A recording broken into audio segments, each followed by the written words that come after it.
Hello बच्चों, एचवर्स academy Kairana में स्वागत है। तो बच्चों हम जो प्रॉब्लम डिस्कस कर रही थी वो एनसीईआरटी प्रॉब्लम डिस्कस कर रही थी। कुछ क्वेश्चन मैं करा चुका हूँ पहले चैप्टर की, और अब आज हम जो है उससे आगे क्वेश्चन स्टडी करने वाले हैं। क्वेश्चन नंबर 8 तक आपके हो चुके शायद। क्वेश्चन नंबर 8 तक आपके हो चुके हैं। तो बच्चों आज हम डिस्कस करेंगे क्वेश्चन नंबर 9। क्वेश्चन 9 में वो कह रहा है कि किसी निकाय में दो आवेश QE बराबर 2.5 गुणा 10 की घात माइनस 7 कूलम। तो जो मान आपको दे रखे हैं, क्वेश्चन नंबर है आपका ये 1.9 आपका डिस्कस कर रहे हैं। और ये कह रहा है क्वेश्चन में कि QA बराबर दिया है 2.5, QA बराबर 2.5 गुणा 10 की घात माइनस 7 कूलम। ठीक है। और आगे कह रहा है कि QB का मान जो दे रखा है बच्चों वो -2.5 गुणा 10 की घात माइनस 7 कूलम। क्रमशः दो बिंदु ए बराबर आपको दिया है, तो नोट कर लेंगे कि पहले भी वैसे आपको क्वेश्चन हो चुका, लेकिन मैं दोबारा रिपीट कर रहा हूं। ठीक है। और बी बराबर आपको दिया है 0,0 प्लस 15 सेंटीमीटर। ठीक है। पर अव्यवस्थित है निकाय का कुल आवेश तथा विद्युत विभव आघूर्ण ज्ञात करना। ठीक है, ये कह रहा है। शायद यहाँ से मुझे लग रहा है इस क्वेश्चन में कुछ गलती है कि -15 सेंटीमीटर ना हो, एक माइनस का था एक प्लस का था। ठीक है, आप देख लेना इसमें क्वेश्चन में। ठीक है। तो QA और QB का मान दे रखा है। तो बच्चों अगर मैं इसका डायग्राम ड्रॉ करूँ तो ये आपका x हो गया और ये आपका y हो गया और ये आपका z हो गया। देखो प्लस का चले तो B पॉइंट इधर होगा, अगर माइनस की बात करें तो z इधर होगा। तो A पॉइंट तो आपका यहाँ हो गया 0,0, -15, और ये B हो गया आपका इधर 0,0, +15। ठीक है भाई। तो कह सकते हैं कि जेड एक्स पे कितना हो गया 15 और ये कितना हो गया आपका 15। तो अगर इनके बीच की दूरी निकालूं, पॉइंट ए बी के बीच की दूरी, ए बी के बीच की दूरी अगर हम फाइंड कर रहे हैं बच्चा, तो कितनी होगी? ये आपकी हो जाएगी 15 + 15 बराबर 30 सेंटीमीटर। ठीक है। QA और QB का मान आपको पता है। और क्या पूछ रहा कि कुल आवेश, एक तो कुल आवेश पूछ रहा है वो आपका। ठीक है। और तथा विद्युत विभव आघूर्ण पूछ रहा है। तो सबसे पहले कुल आवेश निकाल दो। तो कुल आवेश Q बराबर आपका हो जाएगा QA + QB। देखो QA का मान आपको 2.5 गुणा 10 की घात माइनस 7 कूलम, -2.5 गुणा 10 की घात माइनस 7 कूलम, और इससे कट गया, टोटल आ गया Q का मान निकल कर 0। तो कुल आवेश आपका जो निकल के आया, ये कितना निकल गया बच्चे? ये आपका निकल के आया 0। अब इससे आगे हम इसमें स्टडी करते हैं कि आगे पूछ रहा है कि वैद्युत द्विध्रुव आघूर्ण कितना है। तो वैद्युत द्विध्रुव आघूर्ण, आपको फॉर्मूला पता होना चाहिए कि वैद्युत द्विध्रुव आघूर्ण का सूत्र क्या होता है। तो वैद्युत द्विध्रुव आघूर्ण का सूत्र होता है बच्चा P बराबर परिमाण का आवेश बीच की दूरी Q गुणा 12। अब देखो बीच की दूरी 30 सेंटीमीटर, Q का मान रख देंगे एक कोई से Q का 10 की घात माइनस 7 गुणा 12 का मान कितना 30 सेंटीमीटर, तो 30 गुणा 10 की घात माइनस 2 मीटर।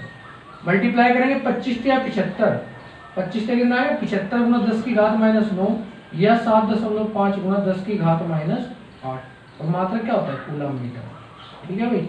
तो ऐसे कर लेंगे क्वेश्चन, समझ में आ गया होगा। अगर पूछ रहा है कि किसके अनुदिश होगा, ये जेड अक्ष के अनुदिश होगा। किसके अनुदिश होगा? जेड अक्ष के अनुदिश होगा।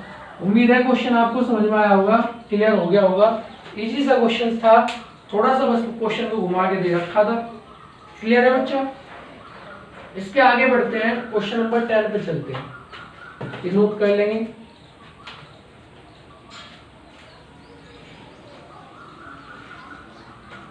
क्वेश्चन नंबर 10 की ओर बढ़ते हैं। क्वेश्चन नंबर 10 देखिए क्या दिया है। 10 में कह रहा है बच्चा कि 4 गुणा 10 की घात माइनस 9 सेंटीमीटर द्विध्रुव आघूर्ण का कोई वैद्युत द्विध्रुव 5 गुणा 10 की घात 4 न्यूटन पर कूलम परिमाण के किसी एक समान वैद्युत क्षेत्र की दिशा से 30 डिग्री पर संरेखित है। द्विध्रुव पर कार्यरत बल आघूर्ण का परिमाण परिकलित कीजिए। सबसे पहले जो मान आपको दे रखा है, अच्छा ये दे रखा है 4 गुणा 10 की घात माइनस 9 सेंटीमीटर नहीं है बच्चे, कूलम मीटर है। ठीक है। तो इस बुक में गलती दे रखा, तो मेरे पास एक लोकल सी बुक है P बराबर 4 गुणा 10 की घात माइनस 9 कूलम मीटर। ठीक है, और आगे कह रहा कि इतने का वैद्युत द्विध्रुव और कोई वैद्युत द्विध्रुव न्यूटन पर कूलम दिया है, ई का मान है और कितना है आपका 5 गुना 10⁴ न्यूटन पर कूलम। इसके बाद क्या, ये 30 डिग्री पर संरेखित है तो थीटा बराबर आपका हो जाएगा 30 डिग्री, थीटा का मान 30 डिग्री हो जाएगा। इसके बाद कह रहा कि बल आघूर्ण कितना होगा, तो बल आघूर्ण आपका हो जाएगा तो बराबर पीई साइन थीटा। पी का मान रखेंगे 4 गुना 10⁻⁹, ई का मान 5 गुना 10⁴ और ये हो जाएगा आपका साइन 30। मान नोट करेंगे 4 गुना 10⁻⁹ तो 4 पंजे 20 और 20 गुना 10⁻⁵ और गुना साइन 30 का मान होता है 1/, तो 10 बार गया तो 10⁻⁴। 10⁻⁴ आ गया आपका आंसर, न्यूटन मीटर इसका मात्रक लिख देंगे बच्चा। तो ऐसे क्वेश्चन हो जाएगा क्वेश्चन नंबर 10। तो बच्चों बड़ी अच्छी तरह से आपको समझ में आ रहा होगा क्वेश्चन नंबर 10 कैसे करना है। सारे के सारे एनसीईआरटी क्वेश्चंस आपको ऐसे ही यहाँ पर कराए जाएंगे, आप चैनल से बने रहे। ठीक है, और आगे से रेगुलर क्लासेज आपको, जहाँ तक उम्मीद है आपको प्रॉपर रेगुलर क्लासेज मिलती रहेंगी। ठीक है, तो ये क्वेश्चन नंबर 10 था, नोट कर लिया होगा आपने। इससे आगे बढ़ते हैं क्वेश्चन नंबर 11 की ओर। क्वेश्चन नंबर 11 देखेंगे बच्चा कि ऊन से रगड़े जाने पर कोई पॉलीथीन का टुकड़ा 3 गुना 10⁻⁷ कूलम के ऋणावेश से आवेशित पाया गया। तो बच्चा इसमें क्या है कि ऊन से रगड़ने पर कोई पॉलीथीन का टुकड़ा 3 गुना 10⁻⁷ कूलम के ऋणावेश से आवेशित पाया गया। तो क्यू का मान मैं नोट कर रहा हूँ क्वेश्चन नंबर 11 कि क्यू बराबर दिया है 3 गुना 10⁻⁷ कूलम। अब इसके बाद आगे से बढ़ते हैं कि इस नंबर 1 है उसने जो निकालना है स्थानांतरित इलेक्ट्रॉनों की संख्या अंकित करनी है। देखो अगर आपने पढ़ा हो फॉर्मूले आपको नोट कराए थे कि क्यू बराबर होता है एन ई, हमें स्थानांतरित इलेक्ट्रॉनों की संख्या एन निकालना है तो क्यू बटे ई। क्यू का मान हो गया 3 गुना 10⁻⁷, ई का मान हो जाता है 1.6 गुना 10⁻⁻19। ठीक है बच्चा, और इसे अगर मैं सोल्व करूं तो ये हो गया आपका 2 8 16, 2 से 15 बार गया, 8 से डिवाइड करेंगे 8 एकम 8, 7 बच गया, 8 8 64, 8 पंजे 40 गुना 10⁻19, 19 में से 7 गया 12, तो 1.85 गुना 10⁻12 ये आपके इलेक्ट्रॉनों की संख्या इसमें निकल कर आ जाएगी। और इसके आगे हम बढ़ते 8 7 5 आएगी के बाद 7 बार और चले गए। ठीक है, आगे चलते हैं। इसमें ये कह रहा है क्या उनसे पॉलीथीन में क्षैतिज का स्थानांतरण भी होता है? बिल्कुल होता है, क्योंकि आपको पता है कि जब इलेक्ट्रॉन किसी एक तत्व से दूसरे तत्व में जा रहे हैं या किसी एक परमाणु से दूसरे परमाणु में जा रहे हैं तो इलेक्ट्रॉनों के खुद का द्रव्यमान होता है 9.1 गुना 10⁻31 किलोग्राम। तो जब इलेक्ट्रॉन एक परमाणु से दूसरे परमाणु में जाते हैं तो कुछ ना कुछ द्रव्यमान का भी स्थानांतरण होता है। तो हम कह सकते हैं दो द्रव्यमान को क्षैतिज भी बोलते हैं, तो हम कह सकते हैं हाँ उनसे पॉलीथीन में क्षैतिज का स्थानांतरण भी होगा। ठीक है, क्योंकि इलेक्ट्रॉन का खुद का एक द्रव्यमान होता है, इलेक्ट्रॉन एक स्वयं द्रव्यमान रखता है। ठीक है, इसलिए जो है ना हम कह सकते हैं द्रव्यमान का भी स्थानांतरण होगा। तो बड़ी अच्छी तरीके से समझ में आ गया होगा क्वेश्चन नंबर 11। इससे आगे बढ़ते हैं बच्चा क्वेश्चन नंबर 12 पे हम डिस्कस करेंगे। हम छोटा सा क्वेश्चन था क्वेश्चन नंबर 11, 12 पे आते हैं। और 12 में क्या रहा है, 12 का ए पार्ट, 12 का ए पार्ट। और क्या कह रहा है 12 के ए पार्ट में देखेंगे कि दो विद्युत रोधी आवेशित तांबे के गोलों ए तथा बी के केंद्रों के बीच की दूरी 50 सेंटीमीटर है। केंद्रों के बीच की दूरी कितनी है?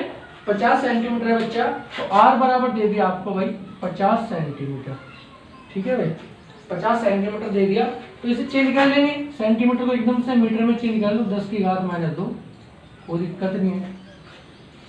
यदि दोनों गोलों पर पृथक पृथक आवेश इतना हुआ आवेश रखा हुआ है, अर्थात दोनों आवेश समान है, तो मैं कह सकता हूं कि Q1 बराबर Q2 बराबर कितना दिया है आपका 6.5 गुना 10⁻⁷ कूलम, 6.5 गुना 10⁻⁷ कूलम इतना आवेश दे रखा है। तो इनमें पारस्परिक स्थिर वैद्युत प्रतिकर्षण बल कितना है? वैद्युत प्रतिकर्षण बल निकालना है। गोलों के बीच की दूरी की तुलना में गोलों ए तथा बी की त्रिज्या नगण्य है। दोनों की जो त्रिज्या है वो नगण्य दे रखी है और पृथक पृथक आवेश दे दिया। हमें बल निकालना है बीच की दूरी की तुलना में गोले और बी की त्रिज्या निकालनी है। तो एफ का मान हमें निकालना बच्चा, तो करो इसे भाई। एफ का मान निकालना है तो एफ बराबर होता है 1/4πε0। देखो Q1 Q2 बराबर है, मान ले मैं Q1 बराबर Q2 बराबर Q ले लूँ तो जगह Q² ठीक है भाई। और इसके बाद इसमें आप मान रख सकते हैं 9 × 10⁻9 Q²। Q का मान 6.5 गुणा 6.5 और गुणा 10⁻14 हो जाएगा। और इसके बेटे R के बेटे कितने 50 × 10⁻2 और गुणा 50 × 10⁻2। ठीक है भाई। अब देखो यहाँ से 5 से गया 10 बार, ये दशमलव हटाने से 10 आ जाएगा, इसकी हटा दो। 5 से गया 13 बार, 5 से 10 बार गया, 5 से 13 बार गया। मल्टीप्लाई कर लेंगे बच्चा कि 13 13 169 हो गया, 169 की 9 में कर लेंगे 169 9 9 9 81 9 6 54 62 और 52 1, तो 1521 आ गया आपका। 9 9 81 9 6 54 और 8 62 और 1581 निकल के आपका आ गया। और तो कुछ कट पिट नहीं रहा, 10 की घात बैलेंस करेंगे 9 और -14 -5 गुणा नीचे देखेंगे 10 10 इससे तो फिनिश हो गया, 10 की घात -2 से फिनिश हो गया, तो ऊपर बचा ओनली 10 की घात -5। तो इसे लिख सकते हैं 1.521 गुणा 10 की घात कितना, किसका 1 2 3 3 इसमें जोड़ देंगे तो 10 की घात -3 गुणा तो 2 आ गया। तो 1.521 गुणा 10 की घात -2 न्यूटन। ठीक है भाई, ये आपका एक्स का मान निकल के आ गया। बी कंडीशन में इसकी देखते हैं कि बी कंडीशन में क्या दिया। बी में वो कह रहा है कि यदि प्रत्येक गोले पर आवेश की मात्रा दुगनी तथा गोलों के बीच की दूरी आधी कर दी जाए तो प्रत्येक गोले पर कितना बल लगेगा। तो एफ डैश बराबर मुझे कंसीडर करना है 9 × 10 की घात 9 हो जाएगा। और आवेश क्या कह रहा है भाई, वो आवेश कह रहा है दोगुना कर दिया, तो Q1 का मान 2Q, Q2 का मान भी 2Q हो गया अपोन में। दूरी कितनी कर दी, आधी कर दी पहले से, पहले दूरी 8 थी अब आधी होगी। ठीक है भाई, तो 9 × 10 की घात 9 9 × 10 की घात 9 गुणा 4Q² और अपोन में R² और एक 4 ऊपर और चले जाएगा, तो ये हो जाएगा आपका 16 ब्रैकेट में 9 × 10 की घात 9। पहले भी क्वेश्चन हो चुका आपका ये, और ये आ गया आपका Q² अपोन R²। इसका मान कितना है, इस पूरे का मान, इस पूरे का मान आपका है 1.5 × 10⁻²। 16 पंजे 80, 16 8 24 गुणा 10 की घात -2 या 0.24 न्यूटन, 0.24 न्यूटन आंसर। ठीक है भाई, समझ में आ गया होगा, क्लियर है बच्चों। तो ऐसे हम जाने इस क्वेश्चन को कर लेंगे। तो मिटा देता हूँ क्वेश्चन नंबर 12, बहुत अच्छा क्वेश्चन है, आ भी जाता है ऐसे एग्जाम में क्वेश्चन। ठीक है, आप इसे अच्छी तरीके से समझ लेंगे और कर लेंगे। इससे आगे बढ़ते हैं, क्वेश्चन नंबर 13 पर आते हैं। 13 देखेंगे 13 में क्या कह रहा है। क्वेश्चन नंबर 13, मान लीजिए 1.12 में 1.12 क्वेश्चन की बात कर रहे हैं। गोले तथा बी साइज में सर्वसम है, साइज में तो समान है, तथा इस साइज का कोई तीसरा अनावेशित गोला पहले गोले के संपर्क में रखते हैं, तत्पश्चात दूसरे गोले के संपर्क में लाकर अंत में दोनों से हटा लिया जाता है। पहले तो पहले के साथ रखेंगे, फिर दूसरे के साथ रखेंगे, और फिर ये कह रहा है कि दोनों से हटा लेंगे, तब ए तथा बी के बीच नया प्रतिकर्षण बल कितना है। देखो समझेंगे भाई एक पॉइंट कि जब हम कोई अनावेशित गोला पहले वाले के संपर्क में रखेंगे तो वो तब तक आवेशित होता रहेगा जब तक कि दोनों के आवेश समान ना हो जाए, अर्थात कि आवेशों का स्थानांतरण होता रहेगा।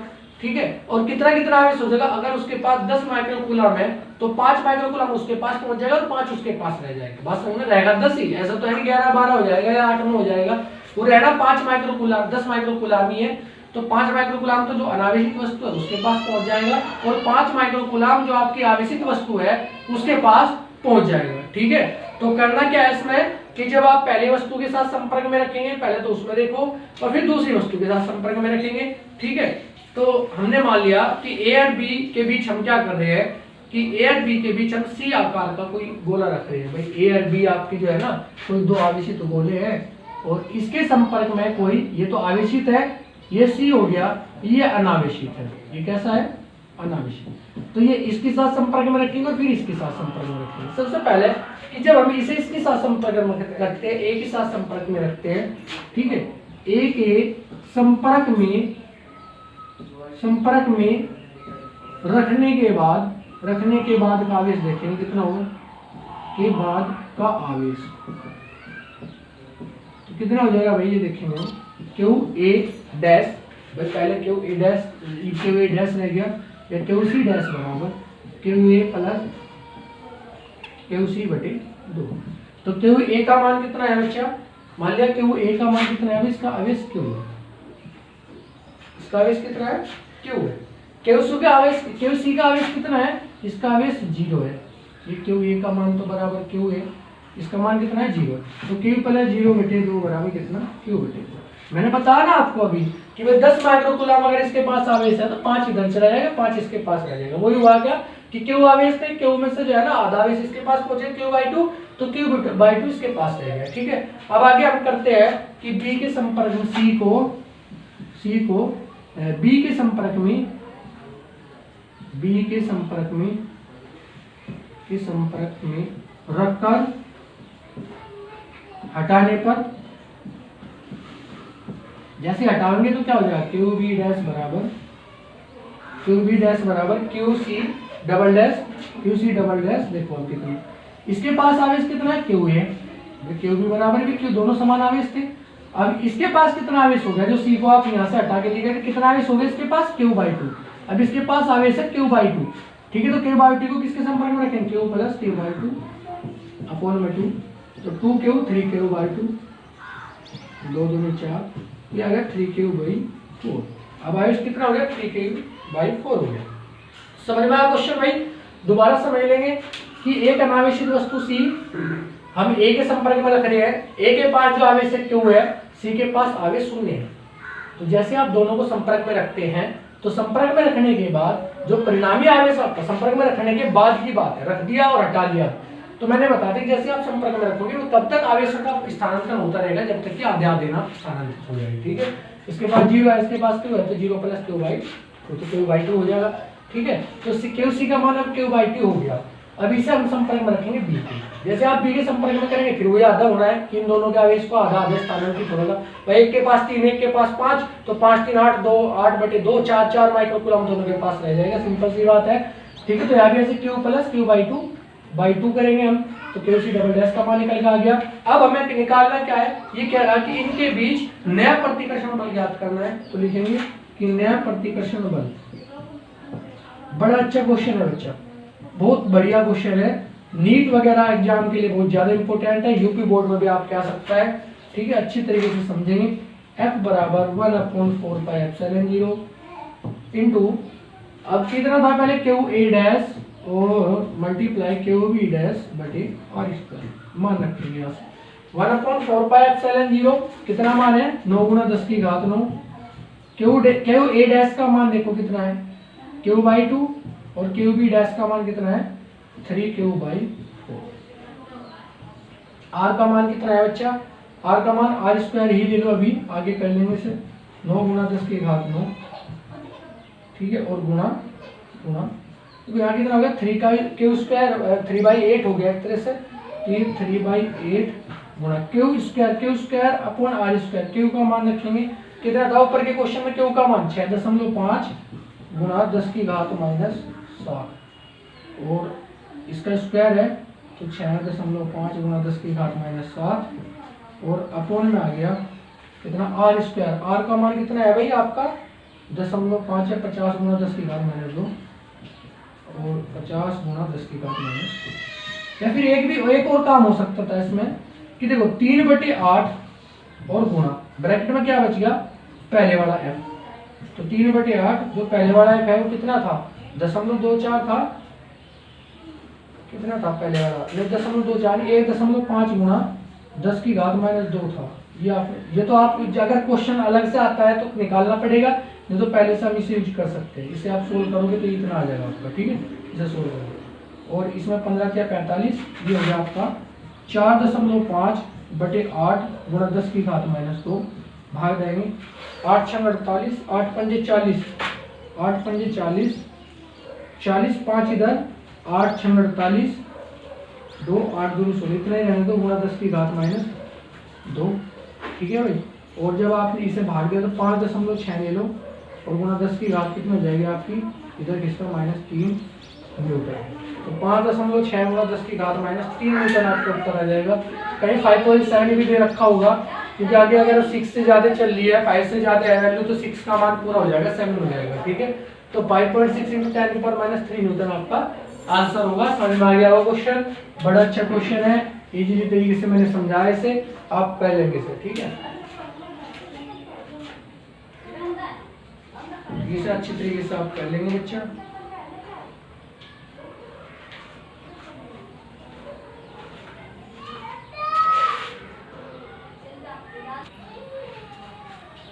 इससे आगे क्वेश्चन पर बढ़ते हैं बच्चों। इससे आगे क्वेश्चन नंबर नेक्स्ट स्टडी करते हैं। क्वेश्चन नंबर कौन सा था आपका, ये आपका था 13, ये क्वेश्चन नंबर 13 था आपका। इससे आगे हम बढ़ते हैं क्वेश्चन नंबर 14, समझ में आ गया होगा आपकी। नेक्स्ट क्वेश्चन नंबर 14 की ओर बढ़ते हैं बच्चों। न्यूमेरिकल बहुत ज्यादा इंपॉर्टेंट है, लगभग 20 to 30 नंबर का जो पेपर होता है वो न्यूमेरिकल कवर करता है। डेरिवेशन और न्यूमेरिकल वेरी इंपॉर्टेंट। तो अगर आप यूपी बोर्ड एग्जाम की तैयारी कर रहे हैं तो आप तब भी न्यूमेरिकल निकालेंगे, अगर आप नीट की तैयारी कर रहे हैं तो तब भी आपको न्यूमेरिकल निकालने हैं, क्योंकि नीट के एग्जाम में 45 क्वेश्चन में से अप्रोक्सीमेटली 40 क्वेश्चंस में आपके ओनली न्यूमेरिकल्स प्रॉब्लम होती है। तो इस पर आप ध्यान करेंगे, इन चीजों पे फोकस करेंगे। आईआईटी एग्जाम तो खैर भाई इसमें तो टोटली आपके न्यूमेरिकल होते हैं। तो क्वेश्चन नंबर 14 की ओर मैं बढ़ता हूँ। क्वेश्चन नंबर 14 देखेंगे। ये कह रहा है चित्र में किसी एक समान स्थिर वैद्युत क्षेत्र में 3 आवेशित कणों के पद चिन्ह दर्शाए गए हैं। चलिए, ये कह रहा है कि तीनों आवेशों के चिन्ह लिखिए, इनमें से किस कण का आवेश सहतीय अनुपात Q/m अधिकतम है।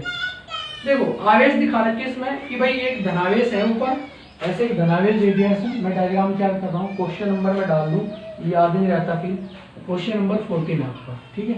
ये धनावेश है, यहाँ से कोई ये धनावेशित है कोई प्लेट, और कोई यहाँ से जो रखी हुई है वो ऋणावेशित प्लेट है, और यहाँ से जो है आपकी ऐसे निकल रही है रेखाएं, ये आपकी ऐसे निकल रही है रेखाएं, और ये आपकी ऐसे जा रही है रेखाएं।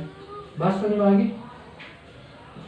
तो ये आपके ऐसे जा रही है भाई, ये ऐसे आ रही है यहाँ से, और ये आपकी 1 होगी, ये 2 होगी, और ये 3 होगी। इस तरह का डायग्राम आपको दिया है।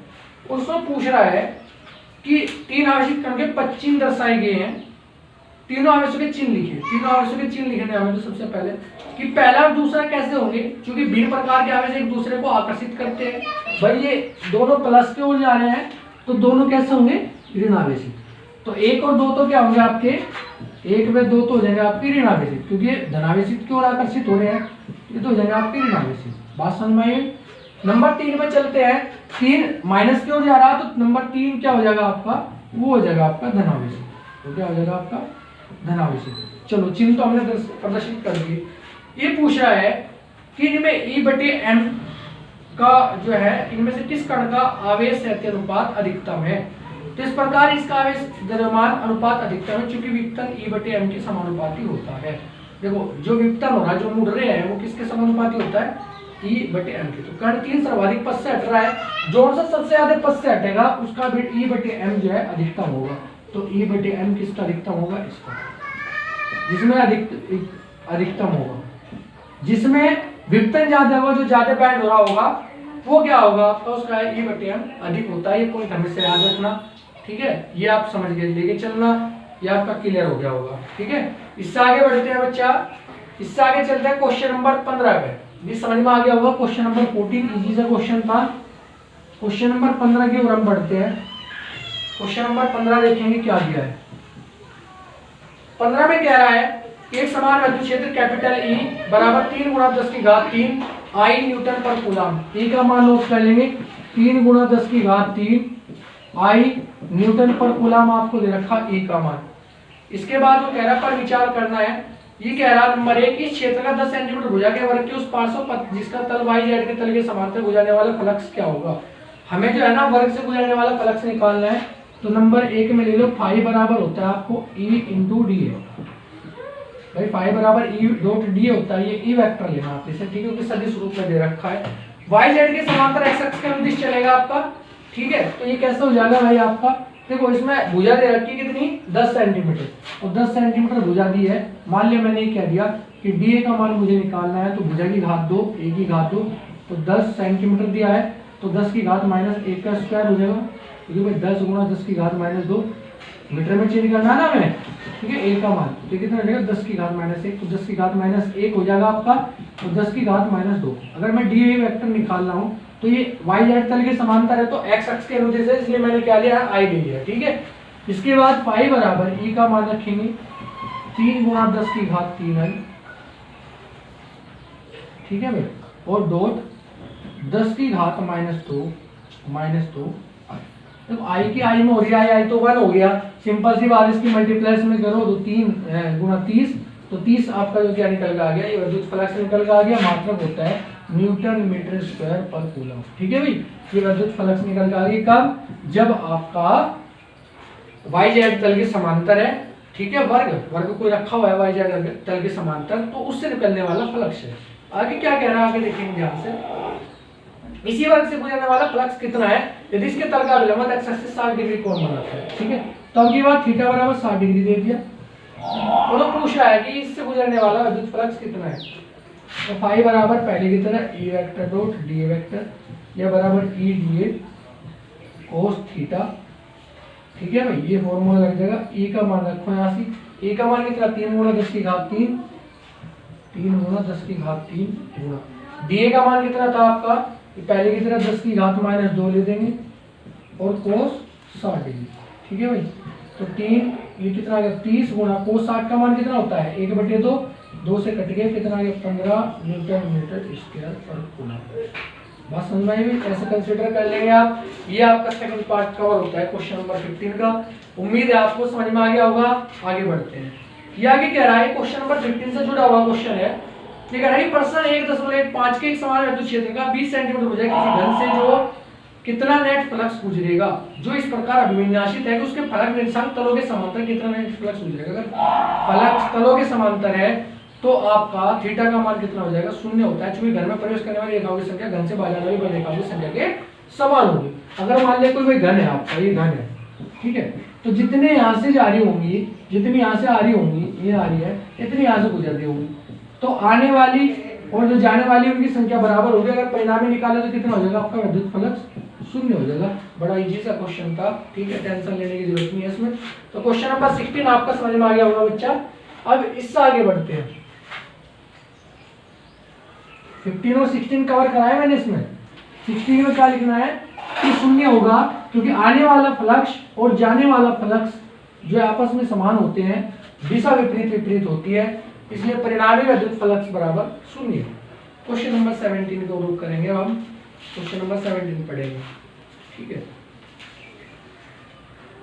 क्वेश्चन नंबर 17 में कह रहा है कि किसी काले बॉक्स के पृष्ठ पर विद्युत क्षेत्र की सावधानी पूर्वक ली गई माप यह संकेत देती है कि बॉक्स के पृष्ठ से गुजरने वाला नेट फ्लक्स 8 गुणा 10 की घात 3 न्यूटन मीटर पर स्क्वायर कूलम, ठीक है।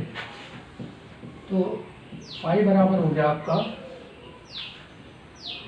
8 गुणा 10 की घात 3 न्यूटन मीटर स्क्वायर पर कूलम। और ये कह रहा है कि इस विद्युत साधन ली गई माप संकेत देती है कि बॉक्स के क्षेत्र में गुजर गया। ए में कह रहा है कि बॉक्स के भीतर नेट आवेश कितना है, बॉक्स के भीतर पूछ रहा है नेट। देखो जब हम बात करते हैं गॉस की प्रमेय की बात करते हैं, ठीक है, तो फाई ई बराबर होता है आपका क्यू बटे एप्सिलॉन 0, और क्यू का मान निकालना है, तो फाई ई एप्सिलॉन 0 8 गुणा 10 की घात 3 एप्सिलॉन 0 का मान 8.85 गुणा 10 की घात -12, ठीक है भाई। इनकी मल्टीप्लाई कर लेंगे हम और इसे सोल्व कर लेंगे। अब मल्टीप्लाई करते हैं इसकी, करो भाई, 8 पंजे 40, 8 64 और 4 68, 8 64 और 6 70, तो 70.8 आ गया भाई। और ये हो गया आपका 10 की घात -9 कूलम, 70.8 गुणा 10 की घात -9 कूलम। बी कंडीशन देखो क्या कह रहा है, यदि बॉक्स के पृष्ठ से नेट बहिर्मुखी फलक 0 है तो क्या आप यह निष्कर्ष निकालेंगे बॉक्स के भीतर कोई आवेश नहीं, क्यों अथवा क्यों नहीं। देखो अगर आपका बहिर्मुखी आवेश विद्युत फ्लक्स आपका 0 है तो हम कह सकते हैं कि हमारा जो अंदर का आवेश है वो 0 होगा, क्योंकि बॉक्स के अंदर धनात्मक तथा ऋणात्मक प्रारंभिक आवेशों की समान संख्या हो सकती है भाई, दोनों धनावेश भी ऋणावेश भी समान संख्या में होंगे तो हम केवल ये कह सकते हैं कि बॉक्स के अंदर परिणामी आवेश शून्य होगा। क्योंकि मैंने आपको एक परमाणु की आकृति के बारे में बताया था कि परमाणु में जो इलेक्ट्रॉन होते हैं और जो प्रोटॉन होते हैं उनकी संख्या समान होती है। संख्या समान होने के कारण परिणामी आवेश कितना होता है आपका शून्य होता है। ठीक है बच्चा, तो ये समझ में आया होगा भाई। तो आज की जो वीडियो लेक्चर आपको यही तक है, क्वेश्चन नंबर 17 तक मैंने आज आपको कराए। ठीक है, 17 तक आप जो अपनी कॉपी में नोट्स बना लेंगे और मुझे सेंड कर देंगे। उम्मीद है कि आपको आज का लेक्चर अच्छा लगा होगा, अच्छी तरीके से आप लोगों ने मेरे लिए समझे होंगे, आप अच्छे से मेहनत कर रहे होंगे। बोर्ड एग्जाम आपके पास है, 6-7 महीने बाद आपके बोर्ड एग्जाम स्टार्ट हो जाएंगे और आपको पता है कि बहुत ही कम सफिशिएंट टाइम आपके पास है बोर्ड एग्जाम के लिए। माइंड में बोर्ड एग्जाम को रखें, उसके अनुसार तैयारी शुरू कर दें अपनी, क्योंकि अगर आप तैयारी शुरू करेंगे तभी आपके अच्छे मार्क्स आने वाले हैं। जैसे आप तैयारी कर रहे हो इससे कोई फायदा होने वाला नहीं है। वीडियो लेक्चर को कंप्लीट देखिए, पूरा वीडियो लेक्चर ले, आगे से हम कंटिन्यू वीडियो लेक्चर रखेंगे। जैसे जैसे मुझे टाइम मिलता है मैं ऐसे वीडियो लेक्चर आपके लिए डालता रहता हूँ। ठीक है, वीडियो अगर पसंद आए तो वीडियो को लाइक करें, शेयर करें, अच्छे से कमेंट हमें करें। वीडियो पे लाइक बहुत कम मिल रहे हैं बच्चों, तो वीडियो को लाइक करना मत भूलें। ठीक है, और अन्य बच्चों से हमारे चैनल को सब्सक्राइब कराएं, जिससे बच्चे आगे जो है ना इस चैनल का फायदा उठा सके, अपने बोर्ड एग्जाम की तैयारी कर सके। थैंक यू, धन्यवाद।